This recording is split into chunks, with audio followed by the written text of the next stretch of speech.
Hello दोस्तों, ये quick emergency update है। बिटकॉइन और क्रिप्टो करेंसी मार्केट की दिन पे दिन हालत खस्ता होती जा रही है और यहाँ पे बिटकॉइन 1,05,000 पे आ गया है। और ऑल्ट कॉइन्स जो दूसरे कॉइन्स होते हैं उनका तो आप पूछो ही मत। उनमें रेस लगी हुई है कि कौन पहले अपना एक नया बॉटम बनाएगा, अगर कुछ गिने चुने कॉइन्स को छोड़ दें। लेकिन ये मार्केट के अंदर हालत ऐसी हो क्यों रही है, थोड़ा सा समझने की कोशिश करते हैं। और यहाँ पर मार्केट के अंदर ये चल क्या रहा है, क्योंकि इस टाइम पे अक्टूबर का महीना है, इसके अंदर तो अच्छा करना चाहिए। यूजुअली ये क्वार्टर अच्छा करना चाहिए। अक्टूबर की शुरुआत भी बहुत अच्छी हुई थी, लेकिन अब लोग कहने लगे हैं कि $1,05,000 पे आ गया है, तो क्या ये $1,00,000 पे भी टिकेगा? क्योंकि अगर आप देखते हो, एक इम्पॉर्टेंट सपोर्ट है जिसको ये लूज़ कर रहा है, जिसको हम कहते हैं 200 डे मूविंग एवरेज। टेक्निकली भी ये एक अच्छा सिग्नल नहीं है, लेकिन हमें क्या लगता है, क्या सारी सिचुएशन निकल के आ रही है, ये इस वीडियो के अंदर आपको टेक्निकली चार्ट के माध्यम से तो बताने की कोशिश करूंगा ही। लेकिन ये प्रेशर क्यों बन रहा है, क्या न्यूज़ निकल के आ रही है? अगर मार्केट में देखते हैं तो कोई ऐसी न्यूज़ तो है नहीं जिसकी वजह से लगे यार हाँ एक इमीडिएट इसके ऊपर इफेक्ट देखने को मिल रहा है। पिछले हफ्ते ट्रंप ने जो है, आप कह लीजिए, यहाँ पर टैरिफ की बात करी थी चाइना के ऊपर। बाद में निकल के आया चाइना के साथ में वो मीटिंग करेंगे, शी जिनपिंग के साथ में मीटिंग करेंगे, और बात वहाँ सॉर्ट आउट हो गई, मार्केट थोड़ी रिकवर कर गई। लेकिन अब क्या हुआ है और यहाँ पे ऐसी क्या चीज़ निकल के आ रही है? तो मोटा मोटा अगर मैं जो हम ढूंढने की कोशिश कर रहे हैं, तो ऐसी कोई न्यूज़ नहीं है जो डायरेक्ट इम्पैक्ट डाले। लेकिन यहाँ पे मैन्युपुलेटर्स और मैन्युपुलेशन ज़्यादा हावी लगती है, क्योंकि यहाँ पर देखते हैं एक प्रेशर डायरेक्टली बना रहा है। वो बना रहा है जो बिटकॉइन के ETF है, कल उनके अंदर सेलिंग देखने को मिली 4-4.5 हज़ार बिटकॉइन ओवरऑल, और ब्लैक रॉक की भी वहाँ सेलिंग लगातार देखने को मिल रही है। इसकी वजह से एक इम्पैक्ट दिख रहा है। लेकिन जो दूसरी बात है, गोल्ड तो नया ऑल टाइम हाई बना रहा है, 1,30,000 पे पहुंच गया है। लेकिन यहाँ पर कल USA की मार्केट, यूजुअली इसको ये करना चाहिए, गोल्ड के साथ सिंक्रोनाइज करना चाहिए। गोल्ड जैसे बढ़ रहा है, इसको भी अच्छा करना चाहिए। लेकिन ऐसा लगता है कि ये USA की मार्केट के ऊपर रिएक्ट कर रहा है। कल जो S&P 500 भी देखते हैं, आधे % से ज़्यादा टूटा हुआ था, जैसा जब हमने फ्राइडे को देखा था क्रैश, उस टाइम पे टूटा हुआ था। अब यहाँ पर एक ये भी प्रेशर बना रहा है कि USA की मार्केट के अंदर थोड़ा क्रैश देखने को मिला, बिटकॉइन के ETF के अंदर क्रैश देखने को मिला। लेकिन ये तो पहले भी होते रहे हैं, लेकिन इतना बड़ा क्रैश कि ऐसा पैनिक आ जाए कि समझ नहीं आ रहा कि बॉटम कहाँ पे होगा, तो ये क्यों हो रहा है? तो यहाँ पर समझ में आता है कि जब ओवरऑल देखते हैं, कोई ऐसी बड़ी न्यूज़ नहीं है जिसकी वजह से इतना बड़ा क्रैश देखने को मिले, तो ऐसा लगता है मैन्युपुलेशन बहुत ज़्यादा हावी है। लेकिन एक लॉजिकल बात भी बोलता हूँ, आप पकड़ पाओगे अगर आप मार्केट के अंदर काफ़ी टाइम से हो।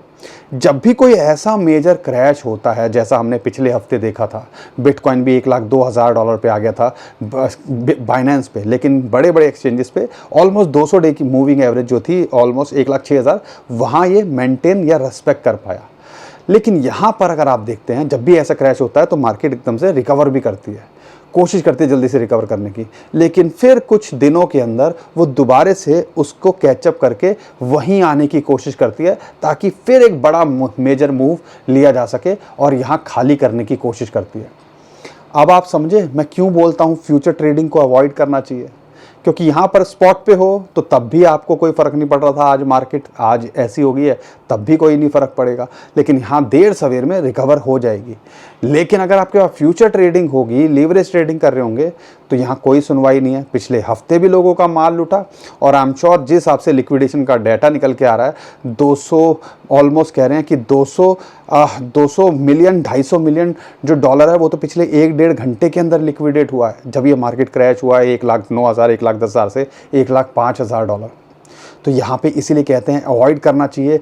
ओवरऑल पोर्टफोलियो को सही से मैनेज करना चाहिए। 5 से 20% से ज़्यादा क्रिप्टो के अंदर एक्सपोजर नहीं होना चाहिए, और उसके अंदर भी मेजर आपके पास बिटकॉइन और इथेरियम होना चाहिए, ताकि 25% जो होता है, 75% अगर वो होगा, 25% ऑल्ट कॉइन होंगे, तो शायद देर सवेर में आपका इतना इम्पैक्ट नहीं पड़ेगा जो आज की डेट में कई लोगों को पड़ रहा होगा। और यहाँ पर अब यही लग रहा है कि अब कॉइन्स का बॉटम क्या, क्योंकि 2022-2023 में जो बड़े बड़े कॉइन्स है, टॉप 50 की बात भी करता हूँ, वो उससे भी नीचे फिसल गए हैं। तो ये लगता है यार ऐसा कैसे हो सकता है? तो यहाँ पर मैनिपुलेशन बहुत ज़्यादा है। क्रिप्टो कई लोग कंट्रोल कर रहे हैं और एक्सचेंजेस की मिली भगत के बिना ये नहीं हो सकता है, ये भी आप समझिएगा। और यहाँ पे देखिए कि जो अभी निकल के आ रहा है, एक वेल जिसको आधे घंटे पहले जब डोनाल्ड ट्रंप ने वो अनाउंसमेंट करी थी कि भैया टैरिफ लगाएंगे चाइना के ऊपर, उन्होंने एक दिन पहले अपना वॉलेट क्रिएट किया, आधे घंटे पहले शॉर्ट की पोजीशन क्रिएट करी, और उन्होंने जब 2-3 दिन पहले मार्केट थोड़ी रिकवर कर गई थी, अपनी पोजीशन दोबारे और बढ़ा दी और 500 मिलियन की कर दी, और कहते हैं मिलियंस ऑफ डॉलर के अंदर आज भी वो प्रॉफिट में। 1,15,000 पे उन्होंने पोजीशन खोली थी और आज 1,05,000 है। तो कहीं ना कहीं सब अंदर खाने चलता है। और ये तो सिर्फ एक बात कर रहा हूँ, लेकिन हमें एक और बात जो समझ में आती है, अगर आप स्पॉट में हो तो देर सवेर में मार्केट रिकवर कर जाएगी। अगर यहाँ पे देखते हो तो ऐसा लगता है मार्केट के अंदर प्रेशर है, शॉर्ट सेलिंग भी काफ़ी अच्छी खासी हो रही है। बिटकॉइन के ETF की बात करते हैं, उसके अंदर भी सेलिंग देखने को मिल रही है। तो ओवरऑल एक नेगेटिव माहौल बनाया जा रहा है जो यूजुअली होना नहीं चाहिए। हिस्टोरिकली डाटा को भी देखते हैं तब, और यह जो जैसा गोल्ड कर रहा है, जैसा ओवरऑल मार्केट कर रही है, जैसा जो कहते हैं ना कि जब ग्लोबल अनसर्टिनिटी होती है उसके बाद जो है इसको अच्छा करना चाहिए, वैसा कुछ करता देखने को नहीं मिल रहा है। लेकिन यहाँ पे जो निकल के आ रहा है, फेड इंटरेस्ट रेट कट इस महीने के एंड में करता देखने को मिल सकता है। अगर ऐसा होगा तो हमें उम्मीद है मार्केट दोबारा से रिकवर कर जाएगी और कई लोग फिर दोबारा पीछे छूट जाएंगे क्योंकि वो स्पॉट में नहीं होंगे। तो इसलिए ये सारी चीज़ों को देखना है। उम्मीद करता हूँ ये समझ में आ रहा होगा। ओवरऑल देखते हैं तो कुछ ऐसी बड़ी न्यूज़ नहीं है जिसकी वजह से इतना बड़ा क्रैश देखने को मिले। मैनिपुलेशन ज़्यादा हावी लगती है और थोड़ा सा प्रेशर मैंने बता दिया बिटकॉइन ETF वालों की तरफ से, और यहाँ पे जो मैनिपुलेशन शॉर्ट कर रहे हैं, उनके जो मैनिपुलेटर शॉर्ट कर रहे हैं, और एक्सचेंजेस के बिना नहीं हो सकता क्योंकि यहाँ पे ऑल्ट कॉइन्स जिस हिसाब से कर रहे हैं वो कुछ सही हमें सिग्नल दे नहीं रहा है। अब यहाँ पे बिटकॉइन का क्या लगता है? अगर बिटकॉइन को देखते हैं,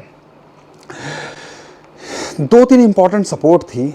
पहले 1,09,000 के आसपास ही इसको 1,10,000 पे सपोर्ट मिल रही थी, जो एक चैनल और काफ़ी टाइम तक इस चैनल के अंदर रहा। उस चैनल को ये लूज़ करता देखने को मिल रहा है, उसकी सपोर्ट, ये जो बॉटम लाइन है। और जैसे इसने इसको लूज़ करी, सीधा आया 200 डे मूविंग एवरेज जो कि $1,07,500 के आसपास आ रही थी।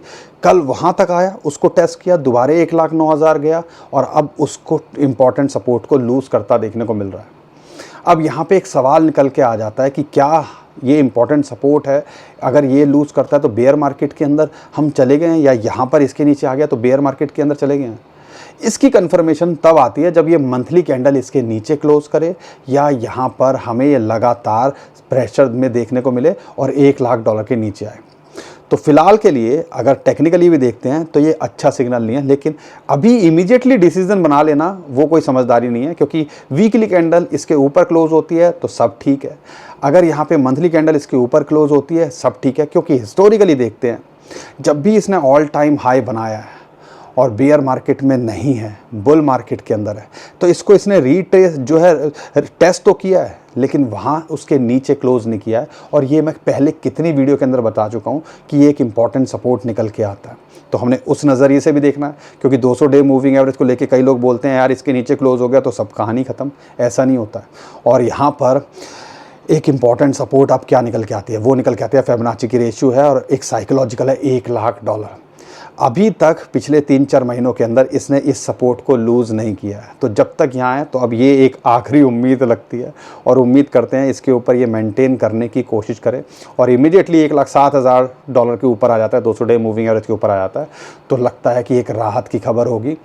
और शायद वो कहते हैं कि एक बड़ा झटका देने की कोशिश की जा रही है, ताकि जो थोड़े बहुत बचे हुए हैं, क्योंकि इंस्टीट्यूशंस की एडॉप्शन चल रही है, हर एक को बिटकॉइन चाहिए, एक्सचेंजेस पे सप्लाई है नहीं, तो भैया जितना डरा सकें, जितना ख़त्म कर सकें।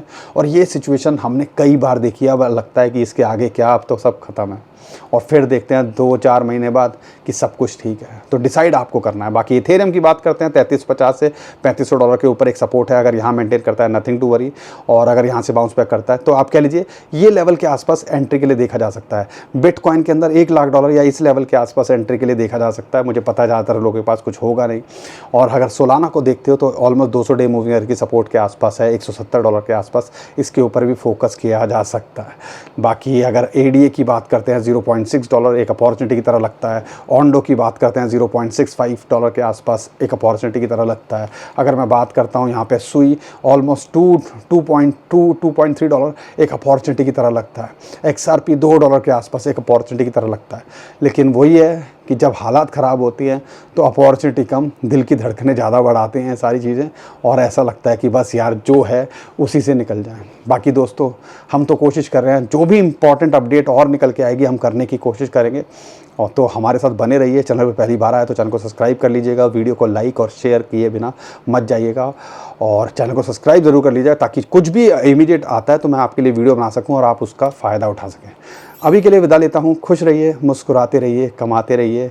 टफ़ टाइम है लेकिन ये वक्त भी गुजर जाएगा, हमें ऐसी उम्मीद है। आपका दोस्त पंकज, थैंक यू, नमस्कार, धन्यवाद।